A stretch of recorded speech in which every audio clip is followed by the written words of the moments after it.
রাষ্ট্রপতি শাসন ছাড়া বাংলায় ভোট নয়, ভাটপাড়া থেকে হুঁশিয়ারি শুভেন্দুর 2025 সালের শেষে বা 2026 সালের শুরুতে অনুষ্ঠিত হতে চলেছে পশ্চিমবঙ্গের বিধানসভা নির্বাচন। তার আগেই রাজ্যের রাজনৈতিক মঞ্চ উত্তপ্ত হয়ে উঠছে। রাজ্যের বিরোধী দলনেতা শুভেন্দু অধিকারীর সাম্প্রতিক মন্তব্য নতুন করে আলোচনার কেন্দ্রবিন্দুতে এসেছে। ভাটপাড়ায় বিজেপির এক মিছিলে তিনি বলেন, বাংলায় নির্বাচন অবাধ ও নিরপেক্ষ করতে হলে কেন্দ্রীয় সরকারের হস্তক্ষেপ প্রয়োজন। শুধু তাই নয়, তিনি নির্বাচন কমিশনকে বিশেষ দাওয়াই প্রয়োগ করার আহ্বান জানান। শুভেন্দুর মতে বর্তমানে বাংলার রাজনৈতিক পরিবেশ স্বাভাবিক নয়।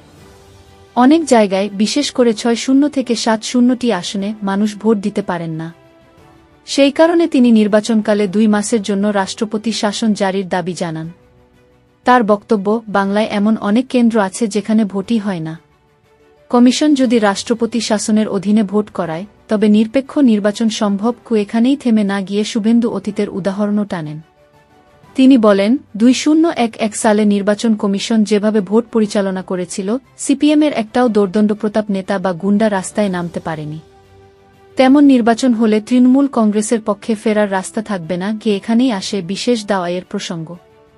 তার মতে, বাংলার রাজনৈতিক সংস্কৃতি ভিন্ন, তাই এখানকার জন্য আলাদা ব্যবস্থা দরকার। নির্বাচন কমিশনের হাতে সেই ক্ষমতা আছে কি? শুভেন্দুর এই বক্তব্য নিছক রাজনৈতিক চাপ প্রয়োগের কৌশল, নাকি এর পেছনে বাস্তব পরিস্থিতির প্রতিফলন রয়েছে, তা নিয়ে রাজনৈতিক মহলে বিতর্ক শুরু হয়েছে।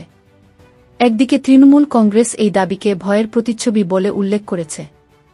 তাদের বক্তব্য, বিজেপি বুঝে গেছে তারা বাংলায় জনগণের সমর্থন হারিয়েছে, তাই তারা নির্বাচনকে নিয়ন্ত্রণে আনতে কেন্দ্রীয় হস্তক্ষেপ চায়।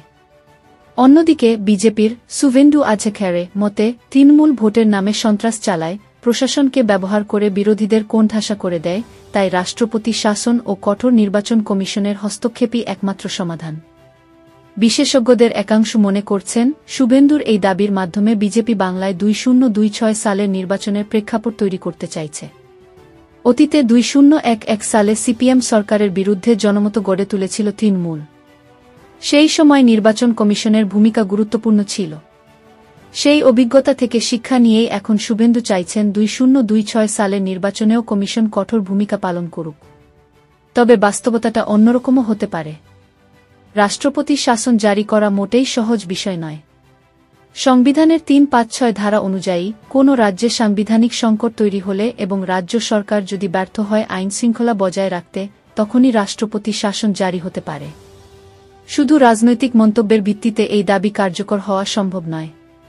এদিকে নির্বাচন কমিশন সাধারণত তার নিজস্ব পদ্ধতিতেই ভোট পরিচালনা করে এবং যেখানে প্রয়োজন সেখানে কেন্দ্রীয় বাহিনী মোতায়েন করে। ফলে কমিশন কিভাবে বিশেষ দাওয়াই প্রয়োগ করবে তারও নির্দিষ্ট দিকনির্দেশনা প্রয়োজন। সব মিলিয়ে বলা যায়, শুভেন্দু অধিকারী এই বক্তব্য একদিকে যেমন রাজনৈতিক কৌশল, তেমনি অন্যদিকে ভবিষ্যৎ নির্বাচনে কেন্দ্রীয় হস্তক্ষেপ ও নিরাপত্তা জোরদার করার একটি ইঙ্গিতও বটে।